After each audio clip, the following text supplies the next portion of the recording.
Hey, welcome to Stunner Stage. My name is Stunner. This is my stage. Tonight, I get to talk to a local legend, somebody that when I was 15, 16 years old, sneaking into bars, really worshiped this guy on the drums. Many different bands, Counterattack, Playground.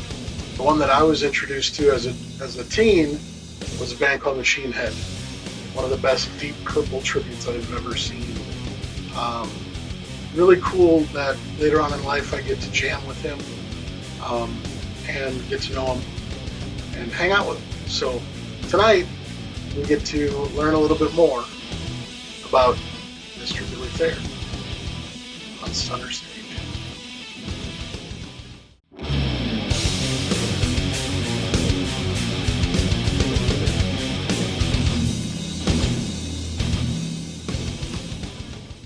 Mr. Billy Thayer, Hey, thank you so much for coming here, man. I'm glad to be here. It's Thank you. awesome to have you, sir. I've been looking forward to it. Right on, man. I need to know, you have a huge musical family. I'm the seventh son. Seventh son, No girls. none at all.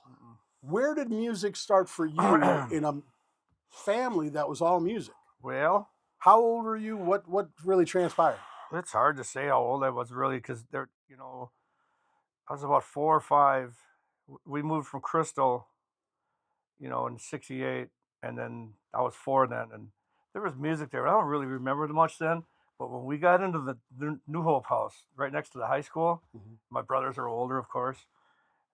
It was all baseball. My dad was like the Babe Ruth baseball manager. He won trophies everywhere. We won, or he did, this Babe Ruth state title a few times all across the country. But then they got into music, and Mark, my oldest brother, he got a 335 Gibson, and he started really getting into guitar. And then Danny followed him, and then the other brothers after that. So then our house and my mom and dad had to work during the day. Right. And so during the summertime, it was there was probably 50 people in our house every day until my mom and dad got home. Everybody's out by 4. And there was just nonstop music because I'm upstairs going, God, listen to that. I could do that. So I remember my brother Bobby sitting me down when I was about second or third grade, and he's teaching me When the Levee Breaks by Zeppelin. On guitar? On drums. On drums. Okay, so it was drums. And he was the bass player. He plays everything, but he was the bass player of the family. He still is, and he showed me the beat, and then I learned it, and he goes, now listen to it. And then he played the album version. Yeah. Whoa! And then he goes, now I'll play it with you. So then, I just took off after that. So you're in like second grade. Second or third grade, yeah. And you've got a band at home. Oh, yeah. And then my brother Dickie, he knew on guitar, and it was us three, the youngest theirs, and jamming downstairs. I was always on Johnny's drum set. Or, my brother Mark always had a band there, and there's always another drum set there. Dave Smothers, rest in peace. His drum set was there. And so there's always a drum set there. And then by 6th grade, I used my paper out money and bought a drum set. Now, did you do any music in school then? Because with that kind of a Yeah, I got into the school band stuff in like 5th grade. Okay. And I picked it up pretty quick, Okay. So were you doing just snare drum rudiments? Learning the Haskell-Harr method and paradiddles. And basically what that's good for is because you probably would never use it in a song, go listen to some Bon Jovi. You're never going to hear a paradiddle. Right. But it's just good to keep your left and right, to be able to use both hands. To be able to separate. And accent and just so you know what you're doing. And it's a good warm up, and it's good to know this stuff. You learn how to count. Yeah. Oh, sorry. Hey, sorry about that. You're tipping. Yep. And so you learn how to count, and so I was in through that all through the, 5th, 6th, 7th, 8th, and then high school. I took the 9th grade off because I went into the work program. Into what? Work program. Work, okay. At school, you could get off school for half a day and go to work. OJT, they called it when I was there. And then that's when I bought my other drum set. So let me ask you this, and I've asked a bunch of other musicians too. When you're coming up and you're in grade school and music class happens, I still remember my music teacher. Do you remember your music teacher's name? Yeah, not in elementary, but the junior high one for sure at Howard Hill. Yeah. Funny too is I was in 7th grade, and my brother Danny was really getting established and stuff and guitar, and he's hearing me downstairs drumming. Oh, you're pretty good. He goes, Val Loven, that was his. That's his wife. They've been together for over 55 years. Okay. But that's Jeff Lovin's sister. Oh wow. Okay. That's why I related to him, in a distant way. Yeah. And that's Jeff. Her brother Jeff plays guitar. I thought, yeah. So we got on the phone, and we're working out this whole list, and we had two other guys that were older than us, and they had the gear and the place to play, practice, rehearse. And Jeff and I, we were good. We were called Zion. And how old were you when you hooked up with Jeff? 11 years old. He was probably 13, I think. Wow. 12 or 13. He's 2 years older than I am. Now, had you gone to an actual concert yet? No. 11? No. So that you've got music in your life every day, brothers, the whole deal, getting a band together at 11, but you hadn't gone to a show yet. And our first song was like Jumpin' Jack Flash, and we did Space Truckin', and it was fun, man. Yeah. And then we started playing gigs. So all through junior high, I was in a band with him, and and he was 2 years old, and he got into high school, and I was still doing the junior high thing, of course, and then I formed other bands. I've never been without a band, ever since then. Really? So I just, since you're 11 years old. Yeah, pretty much, and I was kind of weird too, like my current band, Uncle Chunk. We don't really play New Year's Eve as much, and I was thinking, God, I don't think I've ever had a New Year's Eve off since I've been in like 5th or 6th grade. I mean, even back then we played parties, It's like I'm going, this is pretty cool. All through high school, that was by the way, I will say this, John Stunner, the best gigs of my life were high school. That was my high school band, the Rock of Gibraltar. Okay. We were just mad dogs. We would do anything. We learned to skip on a record. We practiced during Christmas vacation at 8 a.m, just like drill sergeant. Man, we had come on, it's vacation. Right. We practiced on my golden birthday, the 18th. Anyway, we'd practice and all the time, but the parties we played at were just a blast. Yeah. You'd play in a room not much bigger than this, and if there was 30 people in there, Nick, and people outside, of course, but when you got a packed room, and it was high school, it's fun, man. Playing all the new hits. We would do the basement parties, and we'd have somebody went out and bought like floodlights and put them in Folgers cans to create lights. Any color. Yep, just whatever they could do to give us some lights. And we'd have like the caution tape up, or God forbid somebody went out there and stole a road like traffic. Tried that once. So I remember those days, man. But you're right. When you played those, they were amazing. That's where I don't know. I kind of got my name established, really, because I was kind of a skinny, not a dork, but like, just what can you do, And I could drum, and I could shut a lot of people up. Not shut them up, but like, whoa, that wasn't like I would never be like I'm not. I always wanted to be better my whole life, but I always knew that when I was drumming, I could play pretty good. So do you think some of that came from the fact that you had your 6 older brothers? Oh yeah, that were all musicians. Yeah, they were great. You're like trying to play catch up. They were great. I wanted to be like them. I went to their gigs. I roadied for them. I mean, I remember sneaking out of my parents' house to go roadie for them, and then they dropped me off at like 5 a.m, and I'd sneak back in like just to get and that's back when they'd kind of sneak me in. I was their light man. I'd do anything for them. I just wanted to be in that scene. Now, were they playing clubs all the time? Thayer Brothers Band. They were all called. They're also called Sailor, but basically the Thayer Brothers Band. Yeah. And this is back in the late '70s, early '80s. Yep. And then by that time, I was in the '80s. I was in high school with the Gibraltar, and then out of high school, Gibraltar kind of faded out, and got into a bar band, Portrait. Okay. And from then I went then I'm playing 4 nights a week, and then I joined Counterattack. Okay. And that was it, man. I mean, I was the middle of the '80s, 1984. I was 20 years old. The hair I had that just the the big bouffant curly. Now the real curls. Like and it's skinny. All that. It's just so I want to go there because the '80s is something I love to hear about, because I came in at the late '80s, early '90s, but I came at the tail end of that craziness. But I want to go back to your first concert. Who was the first band you saw, your first real concert? Well, it's kind of funny because actually I did fudge a little bit on that. It was like 6th grade. A friend of mine brought me to see Mac Davis. His Okay. parents had Mac Davis tickets, Yeah. and I didn't know really what to expect. I still don't even know a song he did, but I guess that was the first one. But the real first one was probably going into 10th grade, watching REO and Molly Hatchet. Nice. Where were And, they? and that was when Molly Hatchet just came out. That was at the Met. Molly Hatchet just came out with Flirt with Disaster. And so they already had a first album, the whatever the first one was called. And REO, and they warmed up REO. And that was so cool. And where was that? Met Center, Metropolitan, Med Center. Bloomington. Okay. I never got to see a concert there. My first one was Civic Center, and it was Mötley Crüe Theater of Pain. That's the difference right there, But I also, Ma wasn't letting me go anywhere until I was old enough to really do it myself. The basically. Met Center, man, you could sit, like I don't know, wasn't even old enough to drive, I don't think, and you just find somebody that could drive you there, and it was just car after car. I mean, once you parked and got situated, you just you're car hopping in the parking lot, just Yeah, awesome. tailgating like crazy, Learning how to just drink a little beer, I've seen some pictures of that stuff. It some of was the just tailgating. one big party, and then everybody go into the concert, and all the time, during this time, people are playing, and they had their stereos, hooked up to their cars, and it was like going to the concert before you went to the concert. Yeah, you It's a don't really blast. get that anymore. And I watched the REO show, and I thought Molly Hatch was just fantastic. Just that guy's voice, and that drummer, and it's really sad they're still playing, but all the original guys from those two albums are gone. Really? Yeah. Yeah. But that drummer was just fantastic. I remember when I was a kid and Flirting with Disaster came out, and I was excited over that one.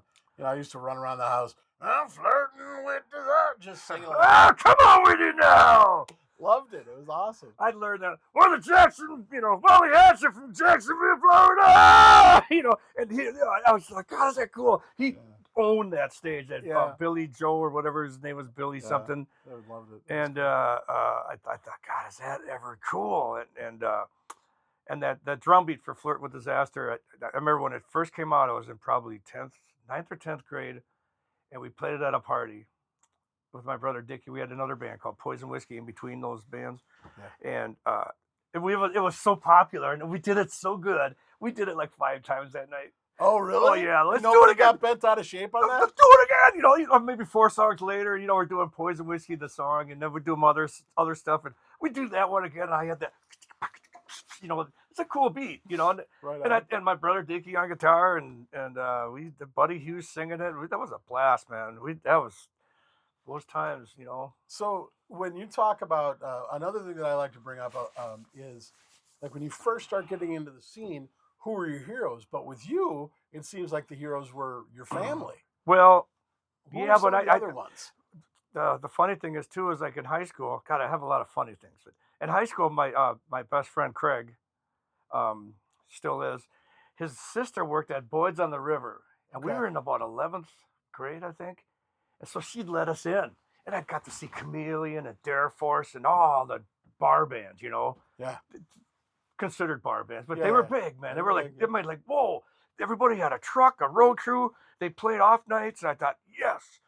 And I'll never forget, I auditioned for John Domago's band, Okay. and I was in like 11th grade, and I got the gig. I played rock and roll at Boyd's, and he calls me, and I go, I'm only in 11th grade. He didn't know that, Right. He thought he's got this young drummer, and I go, I got it. He goes, I'll let you wait a couple of years in, But those are my, Chameleon. I just couldn't wait to go see Charlie play drums. I mean, Did he have he inspired me. Oh yeah. Did he have the drum, the gyroscopic drum thing at that time too? Upside down thing, and that was cool too, because and then when we had Gibraltar, we would warm up those bands, not Dare Force, but we warmed up Rockin' Horse a lot, and Chameleon a lot, back in the ballroom days. Oh, gotcha. And we, I think they paid us like $50 or something. God, it was like we didn't even think about the money. No. We're driving an hour and a half away to the walk-on ballroom, or just stupid young stuff, but it was so cool because those guys were I thought they're so professional. I go, I want all this. I want all this. Meet Charlie and, and Yanni and all of those guys? Yeah, as luck would have it, before that, my brothers ended up with Gary Crone, who was the main singer for Chameleon. Okay. Back when they had like a heyday before their heyday. Yeah, because I remember before Frank Yanni was in heyday. there for a minute. Before the Yanni heyday, they were like I never saw them with Gary Crone, but I heard my brothers and everybody talking about how this guy was charismatic and he could twirl the violin bow and he'd come out, and do some Kansas Yeah. and then he's playing with my brothers and I go, wow, they're gonna make it. I'm like, ninth grade, and then then I saw the other chameleon, with Charlie and Yanni and Dugan and John Donaldson. Yeah. Oh man, they're just fantastic. They had an outfit, they had a stage, and they were doing all originals. I looked up to those guys big. I really looked up to Charlie though. I really liked his style, and of course I looked up to my brother Johnny. He never really showed me anything. I just watched him, Right. and I thought I gotta be like that. He was the coolest. Just he'd walk in with good-looking girl on his arm. Like, oh God, is that, long hair.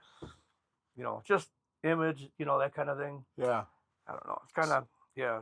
He was an influence, and then later on, like I'd go out and see other bands that I was playing same clubs with, and we became friends and all that. So so Counterattack was like the main real big thing that you did for a minute, right? Out of high school, yeah. Maybe 2 years out of high school. How long did that happen? We did that about 2 years, I think. And that was mostly covers, fill in the night. Yeah, no, we had a lot of originals. Bo, Okay. the main guy in Counterattack, he wrote a lot, and we actually had some Jim Kniper. He was with the Eagles, and Joe Walsh, assistant engineer, whatever. Yeah. I'm doing this for like the label, the copyright or whatever, the fine print. If you looked, you'd see Jim Kniper, and we thought, we got Kniper, we thought, yes. And so we had some good music and written, and it was going places, and we traveled a lot, man. We played Louisiana, Texas, Houston, all over. Did you do vinyl at that time? Nope, when you were recording? tape. Just tape. Okay. Yep.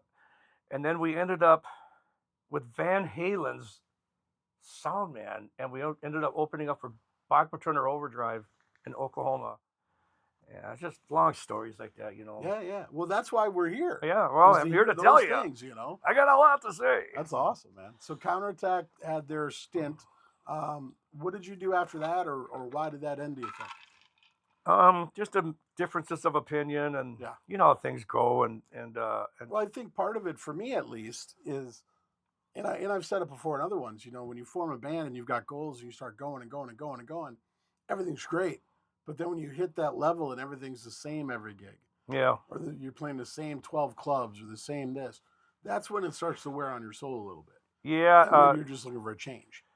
Yeah, and the change, you really didn't have much time to accept the change because it was always happening. There was always a gig. There was always a different town. We didn't ever play like the same circuit. Like I said, we traveled a lot, Canada, all over Canada. That can wear you down too. Yeah, and like I said, differences of opinion. And so we started Playground after that. Gotcha. Me, Craig, Rick Gingerelli, and Mike Schultz. And that lasted another year or so, and that got some real good notoriety. We got established pretty good following, and we went on the road with Slave Rider. We did a lot of Slave Rider dates. Yeah, that's when I became really good friends with Rock and Chainsaw. And Lance and Tish, and the whole band. Whole crew, yeah. But Rock and I became kind of close, and we're still close today. I'm using his old drumsticks. Oh, right on. Long story, but because they don't make mine anymore, and he knows that he has a bunch of old ones. Regal Tip 2B. They don't make Regal Tip 2B anymore. Nope. Okay. I was SOL, but we stayed in touch throughout the years, and our bond from first meeting back then. Him and I would go to his studio. We had that same rehearsal studio, Metro Studios. Yep. So and all hours of the night, it didn't matter. I didn't have a job. He didn't have a job. They were big at the time too. I was, semi-big, but certainly couldn't make a living on music. But, we shared apartments. We all had a band house. So money wasn't really the big thing. Right.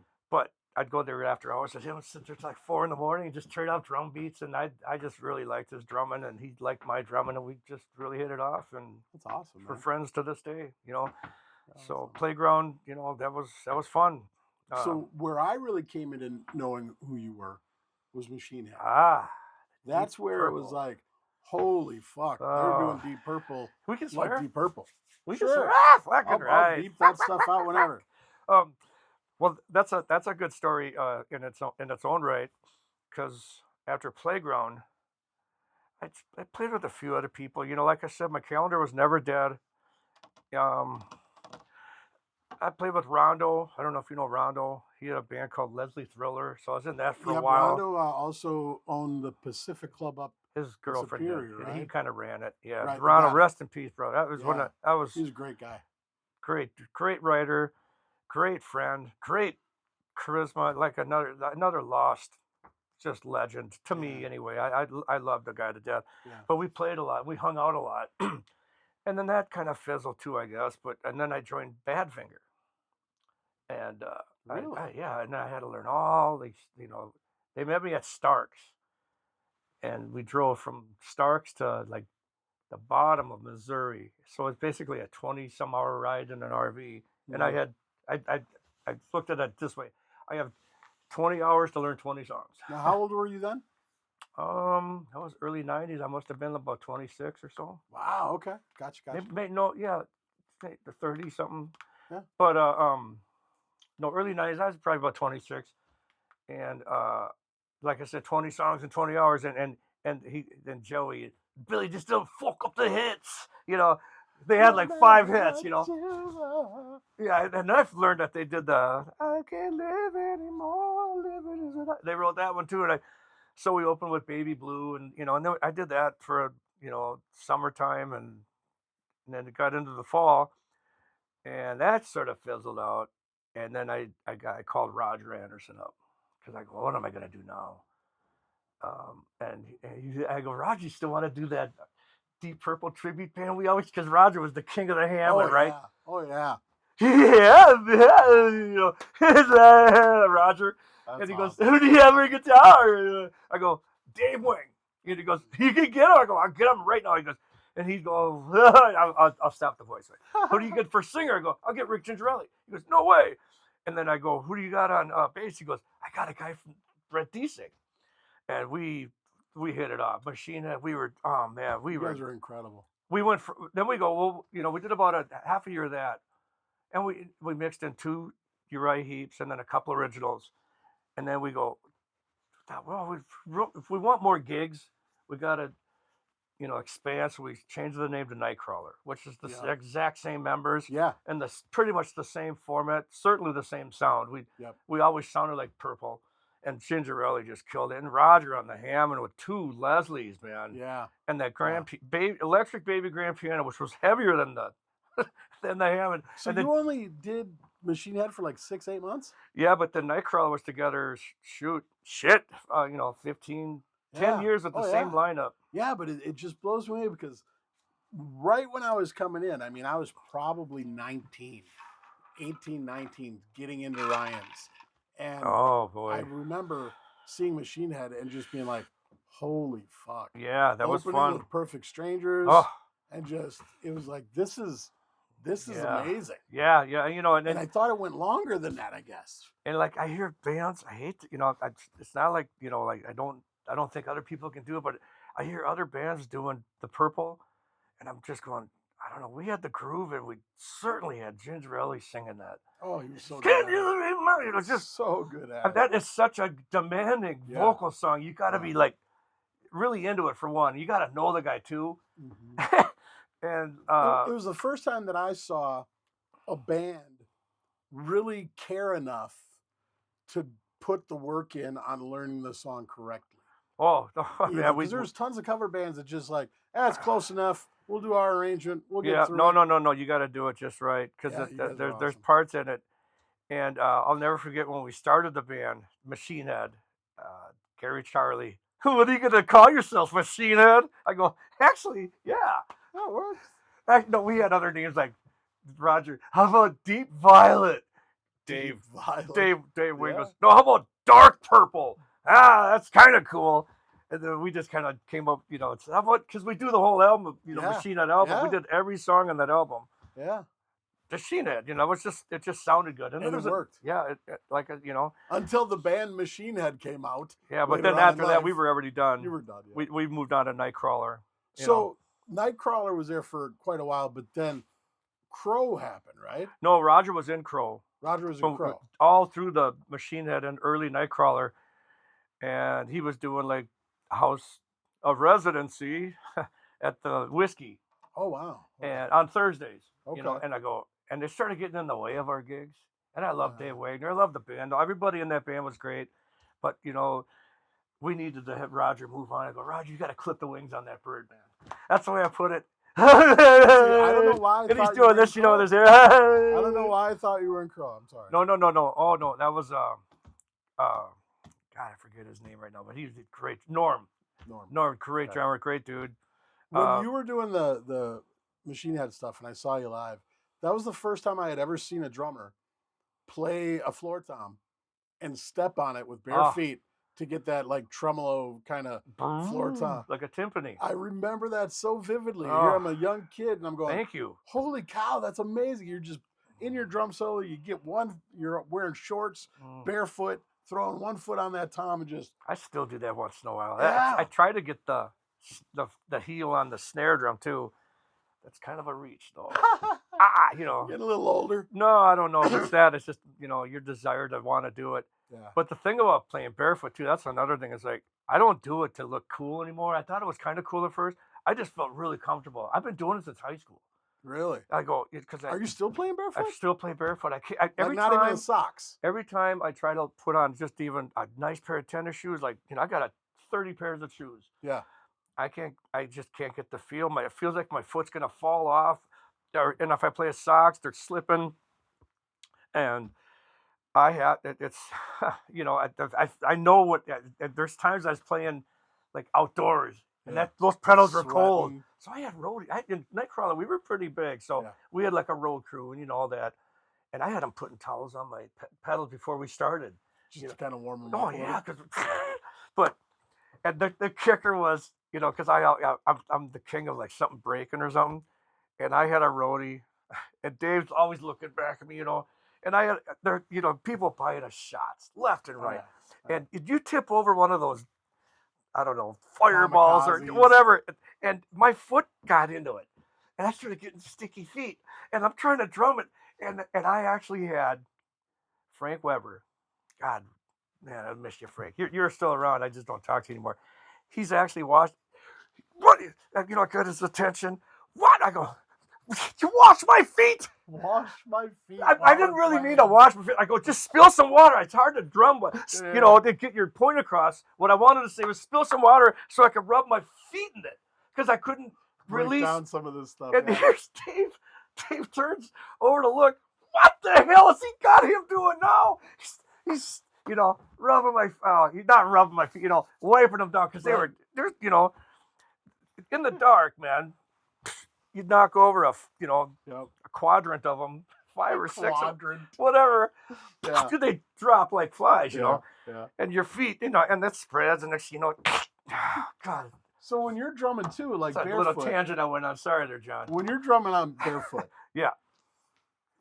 You came kind of old school. Are you like heel toe? Are you like ball of your foot? Do heel. You have an ball of the twist foot. When Heel you up. Get that triplet? Heel up.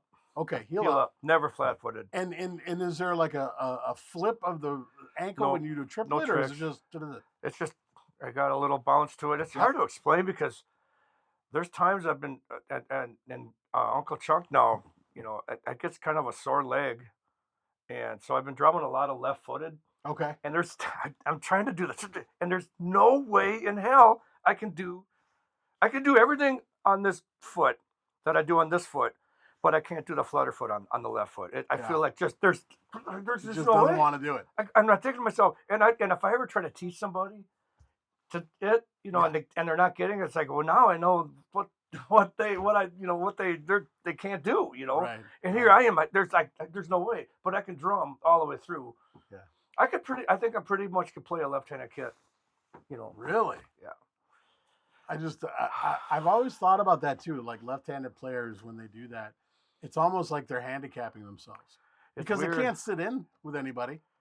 Really? You're right. They'd have to sit in with a band with a left-handed drummer. Right. And Ian Pace is my favorite drummer of all time, Deep Purple, and he's lefty. He's the coolest. Yeah. Actually, for the longest time, he was my second favorite because I was my favorite. Because you were your favorite.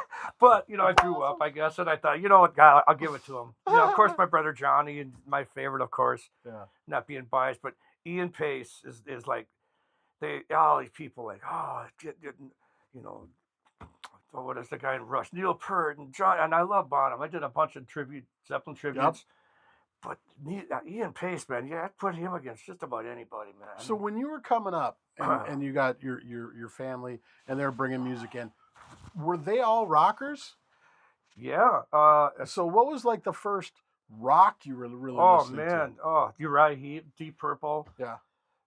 Gentle Giant. There's a name for the past. I mean, their album was pretty, extensive. Their music in the house is back when you had to have an album, Yeah. and there was some stuff to listen to back then, man. Yeah. Black Oak, Arkansas, live raunch and roll. I sat and listened to that whole album. Tommy Alders' drum solo on Up. Yeah. I must have listened to that in junior high 15,000 times. I knew the whole album. I knew how he talked to the crowd. I just thought it was the coolest thing, man. Right. Right. And then of course we all know that David Lee Roth steals that Yeah, whole and gimmick. he admitted it. Yep. And then it just turned into now you look at Joe Dandy and you go, is that David Lee Roth? Yeah, yeah. I got this new band. Now, Over did you me. think that Playground was going to Yeah, get yeah. signed and do I the thought whole thing? we had record interest. Okay. That was our goal. Was to get together Kind of a quick local and polish. supergroup. Yeah, get a polished show and shop it. Yeah. Shop it. Really shop it. Right.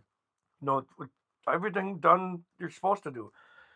And everything done. I didn't mean it like that. We did everything you're supposed to do. It's like, Yeah, but you bet it on yourself. yeah, we did everything you're supposed to do, but stay together. I remember when Avalanche really started pushing, and we were pretty good. It was like 93, 94, and it was kind of at the tail end of that thrash metal thing. Yeah. But we were good. And if we really tried, we might have been able to jump on that tail end and tour and get signed and all that. But we had our bass player was like 6 years older, had a wife and kid, had to work 40-hour work week. We're practicing 4 nights a week, playing Ryan's every 6 weeks, packed houses, but we couldn't tour. Ryan's. We couldn't do the thing, So we fizzled out after about 7 years of that. What year was that? 93, I think we put it together. So Power Mad then. I know of. They were Minneapolis. We were St. Paul. They were huge, man. They were huge. That's one of my best friends, Jeff Lidke on bass. He was in Nightcrawler for a while. I remember that. He was in the tail end of Nightcrawler. Still one of my best friends. Yeah. But that band was just incredible. Yeah. We used to call them Happy Thrash. They actually had a the Yeah. The singer could sing. He wasn't like the Cookie Monster singing. Yeah. He was like singing melodies. Big fan. Big fan. And Power. What a cool name too, Power Mad. Yep. And so Jeff and I went to college together, and that's right when Countertech started. When I was in Countertech, I was in college. Votech. I call it college, but it's pretty much college. They call it a campus. Right. And so Jeff was in there. That's when I met Jeff, and we became like, great friends. And this is 1982, and we've been great. Great. I could call him right now, and we'd be just chatting like we never missed a beat. But he joined like Power Mad after that. And he was a guitar player, and he ended up playing bass with them. Yeah. So, and then he took off, man. That band just. Yeah. They were so good. Still are. I mean, they still do albums. I know that one of the Todd is in Chicago now, I believe. Yeah. But they still, And one of incredible. them, Todd Hogg, I think his name is. One of them is part of that Surly group.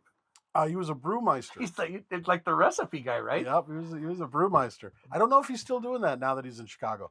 I would love to get him to chat, but that would have to be some kind of remote conversation. I could see if I could get a hold of him for you. Yeah, we should do that more. That'd be a big one. I learn. I mean, the main reason that I do this is just to learn more about the music that I fell in love with. Because when I came up at like 15, 16, the bands that I saw was The Regime. I love The Regime. And they were my heroes at 16. But there was bands before The Regime. There was rock bands here for 20 years before The Regime. And I have no idea who they are. And I want to know. But then again, The Regime, the original Regime, that was like in the 70s. Late 70s. I'm pretty sure they started long time ago. I remember when we had my conversation with Yauk, he was saying that there was a regime, and then the regime broke up, and then there was another regime, and then somewhere in like early '83, Mm. that's when they got Todd Solmonson in there, and it became the regime. Yeah, they were good. You They were know, really good. And so that's when I kind of fell in, was like '84, '85. I love those guys, and you know, like the Nightcrawler in our heyday, and they're like in their heyday, and we did up at Ryan's together. Two bands that could just put them down. We could knock them down, and I used to think, you know, oh, let's have a drinking contest, you know, to those guys. Yeah, and, you know, Crispy, yeah, I'll take you out. I thought, Oh my gosh. you know, I thought, you know, this is a real deal here, but we got to make it publicized here more. You know, first off, who's gonna buy us all the drinks? Yeah, right. Who's paying for the alcohol? Because I can outdrink my budget, that's for sure. Back then, you know. Yeah. It's awesome, Yeah. man. So yeah, those are some stories, you know. So but- give me a little bit more of that Nightcrawler. What was some of the biggest things Nightcrawler did and the long tenure of that band? You know, I mean, you Wait, shot a music video. I remember that. that was and a professional one at that, and you know, we had the record that came out, The World of Make Believe, and we got signed to a European label, English label, U2 Records, and we were climbing the charts there, and I remember doing like radio interviews, and it was at night here and it's morning there, and they're playing us on the commercial break. I Nice. go, oh, and then they go, you guys are hitting it big here, you know, go get your passports. The owner of the guy that signed us, yeah, we'll put you on the road with Uriah Heep and Saxon. I thought, oh, this is happening. Snowball effect, you know. Yeah. One thing after another, and then I got signed to Sabian Cymbals, an endorsement for Sabian, Okay. and that was huge. That was like, you know, like '97, and then Brett did a Miller High Life beer commercial during the Super Bowl. The Evil Beaver, Okay. and he's singing it, Evil Beaver, you know, and it's the coolest commercial. It's really strange, but the beaver's trying to save his house, and Yeah. you know, the guy comes in and tries to take the beaver away, and then he, you know, they settle it with the beer or whatever, something like that. Right, But Brett's the singer, and we Okay. go, wow, that's cool. And then Rick's doing all these national anthem things at the Dome, and you know, for the Vikings and the Twins, and I go, yeah, this is big, man. And we had a following, and that certainly doesn't hurt. And 9/11 happens, Oh, wow. and then you know, all of a sudden, you know, no flights, none of this, and we're gonna just put this on hold for a while. And once the dust settled, the guy that signed us moved on to another company, Yeah. and we went with him, and then that company fizzled, and you know, Wow. you know, like it wasn't completely dead, No. but it was like that was Takes a the punch, wind out of that the was sails. a punch in the gut. Yeah, it takes man. the wind out of the sails for sure. You know, all I could think of was, what am I going to do with this passport? No, I mean, I didn't care about remember- that. I mean, I wanted to go. We all wanted Yeah. to go. I remember Y&T, Dave Manichetti, saying that one of the worst things he ever did was sign his record contract because he signed with the wrong label that didn't know how to handle a metal band. Oh gosh, And, you know, it just blew him up over the 5 or 6 years that they had to be with him, and it tore the band apart. damn, And, yeah. and sometimes it's like, you know, you want that deal so bad. Everything looks so golden. Y'all talk about it. Y'all want it. You know, you strive for it. You know, and we used to think like, well, that's it. Once you get that, you know, that's it. You know, you made it. No, Yeah. no, that was just the first That's the step. first 'Cause, step. you know, because I could, you know, like I said, we played with a lot of big bands, and like you get to talking to these people, and you know, they all kind of when you get to the behind the scenes of them, they tell you certain things, and of course you can kind of see the writing on the wall. Like for one thing, you gotta sell some albums, Yep. sell some units. They call them units, and boy, I couldn't wait to sell them, man. Yeah. But I was, you know, like I said, I had that Sabian endorsement. I thought that's got to be pretty big because I mean, there was all these great local drummers, and I, you know, and they wanted me to put it everywhere, every poster, put it on the CD.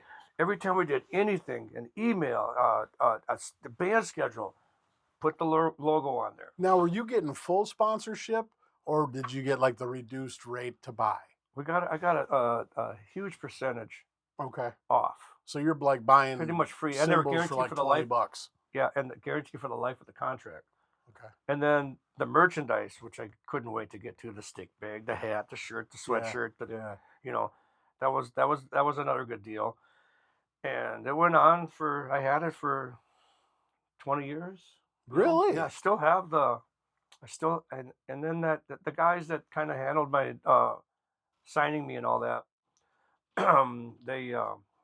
they moved on and all that, and I didn't really, what do I have now? The Nightcrawler's kind of fizzling. This was like late 2000s, Yeah. 2006 or so, that kind of era.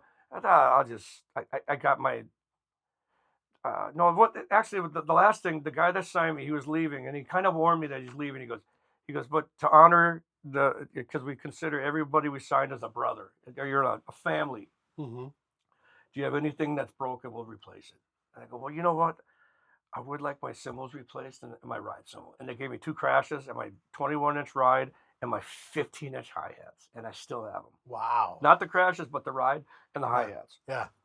15-inch hi-hats. And I will put those hi-hats against anybody's hi-hats. Yeah. They're just perfect. That's awesome. John, I do have to say this, though. In Nightcrawler, in our heyday, there's 4 nights a week. Mm-hmm. We played like a Wednesday at Peppercorns, a Thursday at Starks, and then a Friday, Saturday at, Sharky's. That kind of deal. Or we played on the road. We went on the road a lot, too. That band really traveled. We played every biker festival you can imagine. Oh, yeah. You guys are all about it. We played the Millennial, the 2000. There was 1 million people there. Jesus. And, at the Side Hack Saloon. But, people just go up and down. It's just like you're at a mall. They don't stay in one spot. Right. And it's hotter than hell there. And then we played the campgrounds, which are the best gigs at Sturgis. But we also played the Harley Davidson 100th birthday party too in 2003. We played Easy Rider. We played every abate. I mean, we played every. That was kind of our shtick. The biker. Band. Yeah, the biker. A lot of band. your we didn't mind photos it. had you guys on the bikes, and we liked it. That was us, and we certainly played the music for them. And I wrote a song I thought that would fit their genre perfect, and it never got released, called Hallelujah. Okay. Yeah, it's really good. Did it ever get recorded? Oh yeah, I got it recorded. I wrote everything and all that, and I got a ton of music recorded. But during our heyday, backing up a step, I remember playing softball. We had a Nightcrawler softball team. Oh yeah. And Rick was on it for about a year or two, and Roger played a half a year or a year with us. Brett was on it for a little bit. They fizzled out, and I kept the team going through Sharky's. And, because all of a sudden, we got these guys were like lifer softball players. And, and like I said, in our heyday, we were having some great times playing. But I'll guarantee you, man, from my experience, playing softball was the funnest hour of the week. Did you ever play Team Regime in softball? No, I would have killed them. Because I remember them too. They had that too. I went to state tournaments, man. Roz and all those guys I'm had sure the they Team were good. Regime, and it was fun watching Kerry try and bat and run. He was definitely wasn't an athlete. Good, great drummer, not an athlete. Not that I ever was an athlete, but Team Regime. I remember that stuff too back in the day. I remember meeting Kerry. I just joined Counterattack, and here's a skinny kid, me, from the suburbs of Minneapolis, New Hope, Crystal. I call it Crystal. Yeah, right. I never was in New Hope. I just lived there. I was always in Crystal. Okay. And I went to high school in New Hope, Cooper. Yeah. And I joined Counterattack, and there were some rough places in that east side, man. And we were the Counterattack was from there. Yeah. Bow, Yep. So we played Pain Reliever, Ryan's, Peppercorns. What's that one? With that Conroy's owned, All American, La Capogia, all those clubs. And we went to an after party once, and I was buddies with everybody, and they're, hey, there's Kerry Drummer, and there's the drummer from Counterattack. You guys should have a drum off. And I thought, I don't really know the guy, and he's all right. I thought, I was never shy about. I can drum, Right. You were your favorite drummer. but especially then, Yeah. and and I did my thing. He did his thing, and he did. We became friends after that. We'll leave it at that. Rest in Yeah. peace, Kerry. You're a Yeah. good dude, man. And we became friends after that. Yeah. Really good friends throughout awesome. the years. It was always, I always thought it was important to not have enemies in music, especially drummers, because I know what it's like to drum. To go through it, it's different than guitar players. You got to sit down and you got to push the beat. The thing about that too, with you, especially in that instance, you came up in a time where it was way more about competition Oh, I than it know. was about collaboration. Well, So for you to be able to be friends with all these people and to keep that says a lot about you. And maybe that's because you were the seventh kid well, and you that just wanted to get along. that and the fact that I think they kind of knew too. Like, "Oh, this guy's, I don't want to fuck with him. On the drums. I don't know, because I mean, I had chops. I still have them. Yeah. I won the best drummer in Minnesota contest one year, or tied for first, whatever you want to call it.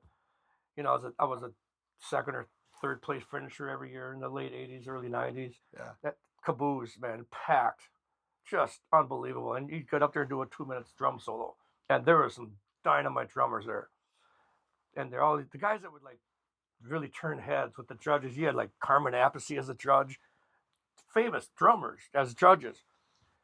Doing this, and I would go up there, do not really a metal solo, but just here's a fucking drum solo, Yeah. the kind I would go out like I wouldn't want to see Tommy Aldridge pitter patter around the kid. I wanted like Beat the hell out of him. And not just beat him up, but have some speed, some accuracy, some chops, Yep. and maybe a couple beats in there, Ian Pace. That's the way I always approached the drum solo, Dude, I'll tell you straight up. When I remember, like I had filled in for Uncle Chunk a few different times. Yeah. And then it'd been about like a year and a half, and I hadn't done anything. And Dennis calls me up. He's like, "Hey, can you fill in?" And I'm like, "I guess so." And he goes, Billy just joined the band. I'm like, "I will fill in." That's good. Because it was like instantaneous. I'm like, "Dude, Billy Thayer is Uncle Chunk. I want to jam with you right good. now." Because again, yeah, this is the I same appreciate it, man. 17, 18-year-old kid seeing Machine Head and going, "Holy fuck, Billy Thayer." Wow. So Thanks, man. It was an honor to jam on stage with you, my friend. I don't know what to say. Here I am drumming with, or and sharing the stage with you like that, and this dude's singing AC/DC like. I bet you could have sang "She's Got the Jack" even, or some of that old Bon Scott stuff. You don't sing the Brian Johnson, you do the Bon Scott. Bon Scott all day, man. He was so good. And that I remember when we put TNT together, and Wally was my guitar player at that, and he's like, "You ready for this?" And I'm like, "I ain't singing no Brian Johnson. That stuff will kill my voice." He said, "I'll do all the Bon Scott, but we're gonna have to figure something else out." And then we became a hybrid where I played bass on all the Brian Johnson, and then switched, and the bass player that played during the Bon Scott stuff. So we just switched off. I got to give you credit too. Like when we did the first gig with you, I think it was outdoors in Cambridge, and you weren't aware that we were slack tuning. Dennis calls it slack tuning. Tune down a half step. Tune down a half step. Yeah. And I go, God, that first set was rough, man. But once you figure that out, I go, you were right on the money. Well, the other thing about that too is like Mike, for some reason, will change the key of a song to make it easier, I think, and for vocals and stuff. vocals or what have you. And I'm learning them in the proper key, and then all of a sudden I start playing them and going, "Oh, I need to shift this half a step." So then I'm doing math for the whole 3.5 minutes.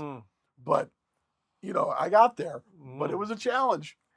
Yeah, that Uncle Chunk band. That is when I joined that band. It's been about 4 years now. I thought I didn't want to join it first because at that time, I told you that I was always in a band. But at that time, I had about a year or so where I was filling my calendar with just filling dates. I had a Zeppelin tribute band.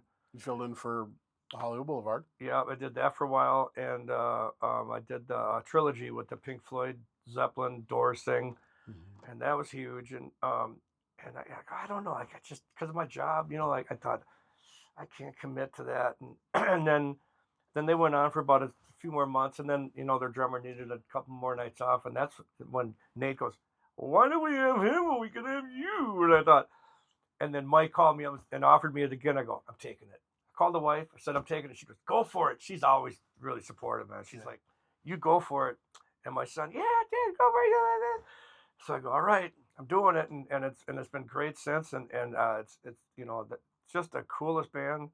Uh, Music I've never played before, never even heard.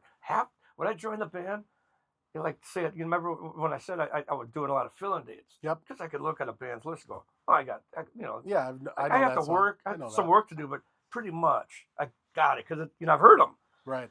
There was over half of their list, not way over half, probably 80% of their list. I didn't even know the song. I had never even heard it before. Yeah. And I thought, oh, God, I'm gonna get just stumped. And I went into like boot camp, man. And I thought, they didn't, and they're all about pushing the tempo up, and so, keeping it driving, Yeah. and this was just right after I was in Arch Allies too, where they want everything Right back. to the click. Right to the click. Well, yeah. no, they want it back, Really? slower for Wow. phrasing and whatnot. I go, God, I mean, it's almost like that, like I said when I did the fill-ins. I mean, there's times I did Brown Eyed Girl with 5 different bands, and everyone's different speed. I go, oh man, I think I know the tempo. Was it different arrangements for No, everyone not too? really much. Just added leads and stuff, but Yeah. for the tempo, the Yeah. groove. I think I can. They have their way, and I have. Every band's different, Yep. And I think sometimes they look back at me because I can hit hard, and they, no, man, I'm just playing. I can bring it down. You don't like that? I can bring it down. Yeah, it's called dynamics. I got it. I don't want to drown anybody out. My snare drum's really loud. It's like a cannon. Anyway, so did I mention softball? I Yes, wanted you to. did. I know I did. Yes, you did. Left-handed. Yeah, love it. So the Uncle Chunk stuff for the last 4 years. What else are you doing other than Uncle Chunk? I see videos every now and again of you playing around, I just play. doing different fills and things like that. But do you do anything else musical or just in life? I like to cross my arms either way. It's weird to do it the other way. Oh, I've been, Kelly Peterson? You're ambicrosterous. Yes. I used to pitch both hands when Little League, but I do some recording with Kelly Peterson. Okay. Master guitarist. No, he's still doing the Led Zeppelin thing right now, isn't No, he? he's not. No. Not doing that anymore. He Okay. better not be. No, just kidding. No, he's not. And he has a full-fledged studio in his faraway home. Yeah. And I won't disclose the address, but we kind of barter because he needs a drummer and I need a guitar player. There you go. I can play everything else. I can't really play everything, but I can write everything. Right. And I wish I could write it. I could write it pretty much right on the piano first. And then I wish I have a keyboard player to just kind of spice it up, put some, little flair put to some it. John Wakeman chords Here's in the it. chords. I got but the can you give me basics, some? they sound like ice cream chords sometimes. But I can write a bass line. I can groove on the bass. I love the bass. Oh. Yeah. But that's I my can favorite. guitar, I know bar chords, and it'll take me forever sometimes to learn the song. And I cannot play a lead to save my life. So I need a guitar player. And I know Right. that. Yeah. I'm not going to do it like the Ramones. I wanted something nice. So he's like that. And so we trade off. And yeah, I got a million originals in there. I don't know. I might even write one tonight when I get home. Who knows? Yeah. I don't know. My son's always kind of pushing me. And Does he play? he does. He sings really good. Yeah. And I don't want to push him too much. It's a lot to handle because he watches me play. And I think he gets discouraged, like he's not picking it up. I go, don't worry, man, it'll come. And he's 12, Mm-hmm. you don't have to be in a band right now. I bought him a kit for his birthday. Mm-hmm. First time I ever assembled a drum kit from scratch. I'm talking the lugs. Oh, wow. Everything. It came just shells, hardware, and rims, and I had to, put it together before he got up that morning. Wow. So I've never. I mean, every drum set I've ever had, it's been together. Yeah. Never You bought a pick up- brand new kit. You put it on the stands, but other than that, it's already there. So he got my first brand new kit ever. That's awesome. Yeah. So I remember when my daughter was 12, she wanted to learn how to play. yeah. And then I got too serious too quick. And within 3 weeks, she's like, maybe I just want to be a fan. Yeah. So giving them time to let them find the instrument and really find it. And then when they come to you, maybe the better way to go. Because I'm trying to show her how to tune and show her what the fret names are, and that just killed her drive. So Yeah, and like I bring him to my gigs, and he sits and he always asks, "You gonna do a drum solo?" I don't know, Liam. This band really isn't like a drum solo band. Like Nightcrawler was more of a show. yeah, We were like Uncle Chunk's a dance band, yep, and we get him on the floor, and we don't want him leaving. yep. I don't want him leaving. I'll get if it if I Now, do you've done a couple drum solos when I played with yeah, you. but for the most part, we don't want to kick into something that's like, oh, that's gonna lose it. Yeah, Yeah, I get you there. I'll sacrifice my energy level. Let's keep them dancing. That's the best part of the show. Right. They're all having fun. They're cheering along, Yeah. And the band smiles, and that's the thing too with the band is we all get along really good. Oh, dude, you guys are amazing. you I know- mean, if the only thing that I miss is like when I fill in, Nate's not there. Yeah, so you don't get to really I don't get to hang with Nate, Yeah, which is also he's an amazing guy. you I've seen probably him went to the couple same high school, times. I don't know. Harding. Well, Harding, yes, but definitely not the same year. You went to Harding. I went to Harding. Another Harding guy. God, there's 50 million Harding grads. Well, from east side bands. of St. Paul. Well, that's a That's our spot. that's a huge high school.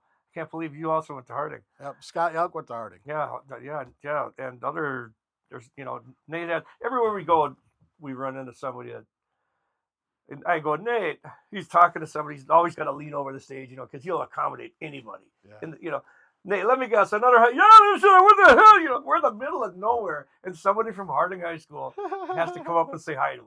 Well, there you go. You know.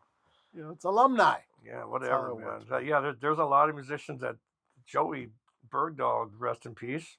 There's a guy that started Uncle Chunk. Yep. They went to school together. Yeah. You have the couple of other guys that are doing that Judas Priest tribute now. Oh yeah, Korea. James Crea. He was He's a Harding guy, Harding. right? Yeah, he was in Crime with Scott Elk. In high school. You kidding? Crime? Crime. Oh my the God. name of that band, yeah. Oh, that's a funny name. Crime. Yep. So James was there, and Joey used to come to Regime shows all the time back in the day. Yeah. And, but I think before he formed Uncle Chunk, he was just aspiring to be a singer, and he was good friends with Scott Yauk and used to come out all the time. Yeah, we did a benefit a couple years ago, and Scott was there and sitting in with some band, but him and I talked for a while. Always liked Scott. He's a good dude, man. Scott, he had a bar called The News. Yep. I remember. Oh yeah, I played there. As did I. That was an outdoor concert. Wasn't it 2007? What band were you with then? Nightcrawler. So Nightcrawler, it can't be the same one that TNT played with them. You know what? That sounds like right about the year too. 2007. It was hot too. It was early. It was an early, big two flatbeds. Yep. In the parking lot. Yep, in the back parking lot. Yeah, I remember that must have been you guys. History. Well, Mr. Billy Thayer, Wow. thank you for coming and chatting with me, man. Hey man, my pleasure. It was awesome. I think this is going to be a good one. Yeah.